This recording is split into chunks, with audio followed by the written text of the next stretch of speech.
दोस्तों, स्वागत है आपका हमारी साइकोलॉजी क्लासेस में। तो आज हम आपको बताने जा रहे हैं एमए थर्ड सेमेस्टर का एक एग्ज़ाम पेपर है उसके बारे में। ओके, तो जो एग्ज़ाम पेपर है उसको आप देख सकते हैं यहाँ पे। एमए थर्ड सेमेस्टर का साइकोलॉजी का है, एजुकेशन साइकोलॉजी, ठीक है ना।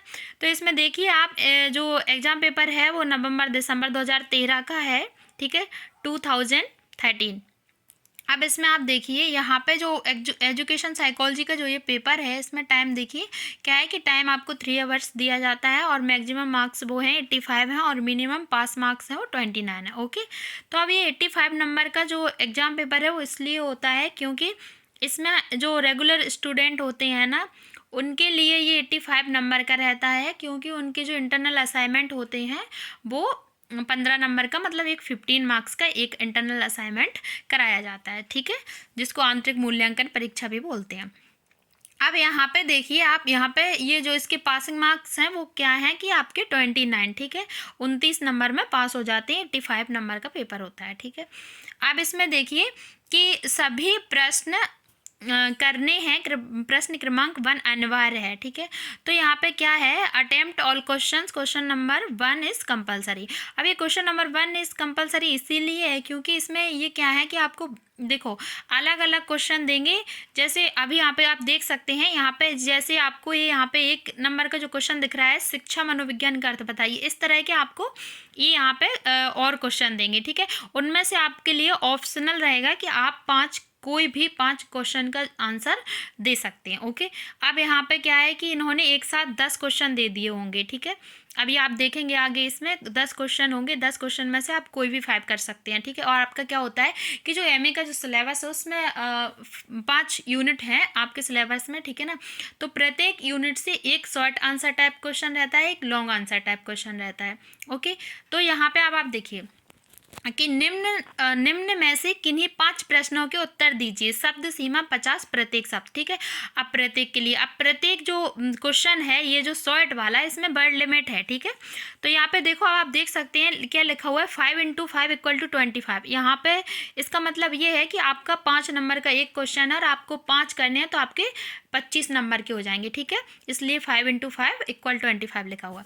अब इसमें क्या है, वर्ड लिमिट है। वर्ड लिमिट ये है कि 50 वर्ड का आंसर लिखना है, ठीक है। यहाँ पे अब देखिए जो पहला क्वेश्चन है वो आपका है शिक्षा मनोविज्ञान का अर्थ बताइए। तो शिक्षा मनोविज्ञान का अर्थ इन्होंने यहाँ पे पूछा है। दूसरा क्वेश्चन, हाँ, तो शिक्षा मनोविज्ञान का अर्थ बताइए, explain the meaning of educational psychology. यहीं पे दूसरा क्वेश्चन इन्होंने पूछ लिया है, शिक्षा मनोविज्ञान के क्षेत्रों को बताइए। अब यहाँ पे क्या है, describe the areas of educational psychology. अब यहाँ पे जो नेक्स्ट क्वेश्चन है वो देखते हैं क्या पूछा गया है। नेक्स्ट क्वेश्चन पूछा गया है मानसिक तत्परता को समझाइए, ठीक है। तो यहाँ पे क्या है, एक्सप्लेन द मेंटल सेट। अब नेक्स्ट क्वेश्चन पूछा गया है पाठ्येतर गतिविधियों को स्पष्ट कीजिए, ठीक है। यहाँ पे अब देखिए यहाँ पे नेक्स्ट क्वेश्चन पूछा गया है तर्कणा को समझाइए, ठीक है। नेक्स्ट क्वेश्चन पूछा गया है अभिप्रेरणा चक्र को समझाइए। यहीं पे इन्होंने देखिए नेक्स्ट क्वेश्चन क्या पूछा है, नेक्स्ट क्वेश्चन पूछा है, देखो अभिप्रेरणा चक्र को समझाइए। इसके बाद नेक्स्ट क्वेश्चन जो है आपका ये 6 नंबर का क्वेश्चन अभिप्रेरणा हो गया, ठीक है। और जो 7 नंबर का क्वेश्चन है वो है कक्षा प्रबंधन का अर्थ बताइए, describe the meaning of classroom management. अब नेक्स्ट क्वेश्चन है आपका समस्या समाधान के प्रकारों को बताइए, ठीक है। तो यहाँ पे give the types of problem solving. यहाँ पे नेक्स्ट क्वेश्चन है शैक्षणिक पर्यावरण को समझाइए, ठीक है। और नेक्स्ट क्वेश्चन है प्रत्यय का अर्थ बताइए। यहाँ पे आपके 10 क्वेश्चन हो गए हैं। अब 10 क्वेश्चन से ये मतलब है कि मैंने आपको पहले ही बताया है कि ये आपका क्वेश्चन नंबर 1 में उन्होंने आपको 10 क्वेश्चन दिए थे। ओके, तो उन 10 में से आपको किसी भी 5 क्वेश्चन के आंसर देने हैं, ठीक है। अगर आप 5 क्वेश्चन के आंसर देते हैं तो आपके 25 नंबर हो जाते हैं, ठीक है। उसके बाद क्या है कि इसमें अगर आप मान के चलते हैं कि आपने 4 क्वेश्चन के आंसर दिए तो आपको उसके अकॉर्डिंग नंबर दिए जाएंगे। ओके, हाँ, अब आपको क्या करना है, यहाँ पे क्वेश्चन नंबर देखो 2 जो आ जाएगा, यहाँ पे नोट देखिए, यहाँ पे नोट दिया गया है, नोट आप पढ़ सकते हैं, ठीक है। तो नोट में देखिए प्रश्न क्रमांक 2 से 5 तक की उत्तर शब्द सीमा 150 शब्द है। अब प्रश्न क्रमांक 2 क्या है, यहाँ पे देखो यहाँ पे देखो, पहले तो अभी हम क्वेश्चन नंबर 2 बताएंगे क्या है। Word limit max words 150 words for question number 2 to question number 5। ठीक है, तो यहाँ पे ये है कि क्वेश्चन नंबर 2 से, ये जो क्वेश्चन नंबर 2 आपको दिख रहा है जिसमें पूछा गया है शिक्षा मनोविज्ञान की विधियों की चर्चा कीजिए। ठीक है, discuss the method of educational psychology.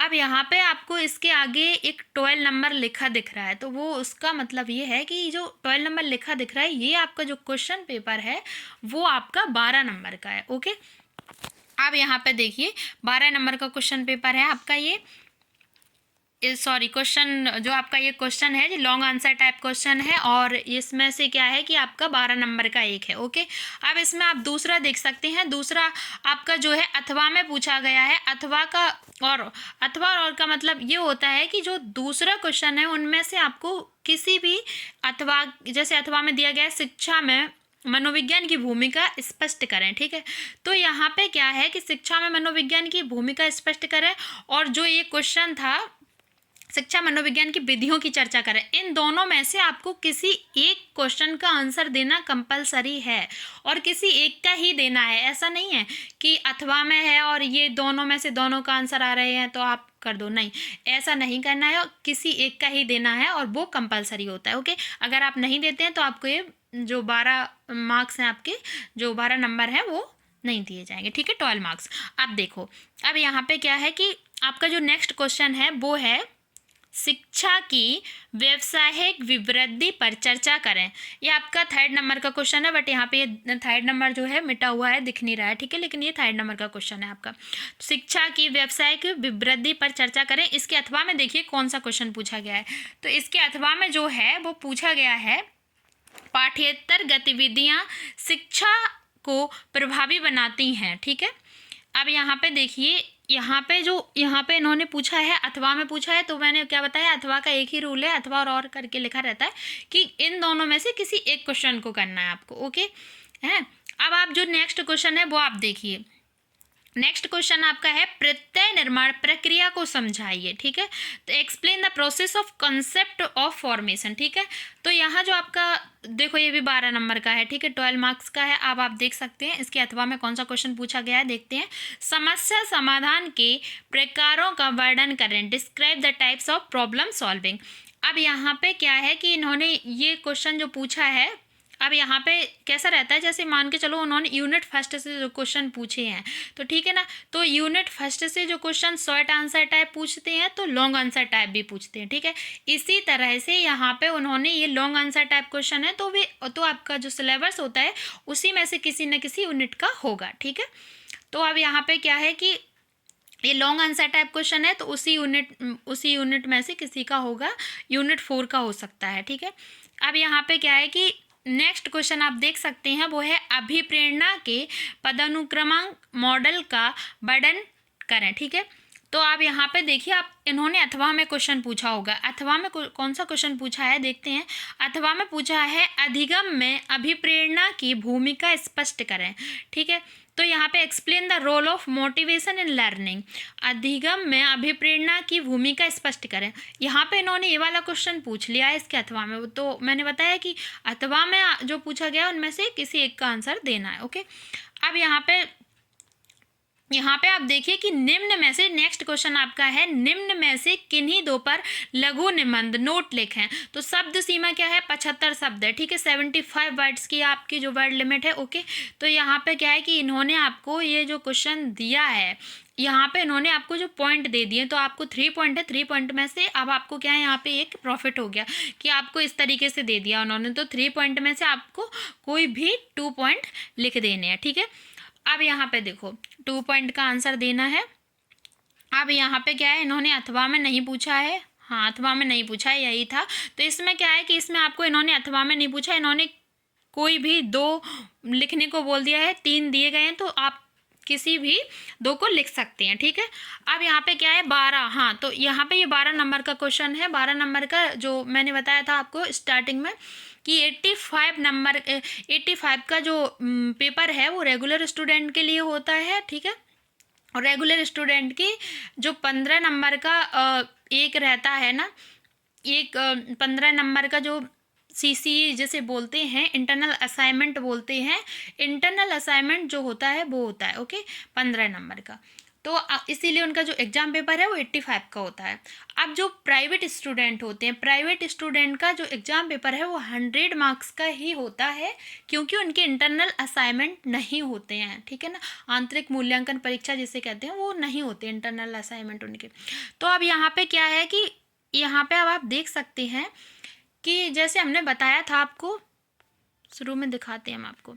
हाँ, तो यहाँ पे क्या, जैसे हमने आपको बताया था कि ये 5 नंबर का जो क्वेश्चन था, 5 नंबर का जो एक क्वेश्चन है शॉर्ट आंसर टाइप, ये क्या है रेगुलर स्टूडेंट के लिए। अब यहीं पे अगर जो प्राइवेट स्टूडेंट होते तो उनके लिए ये क्वेश्चन जो 5 नंबर वाला है 6 नंबर का रहता, ठीक है।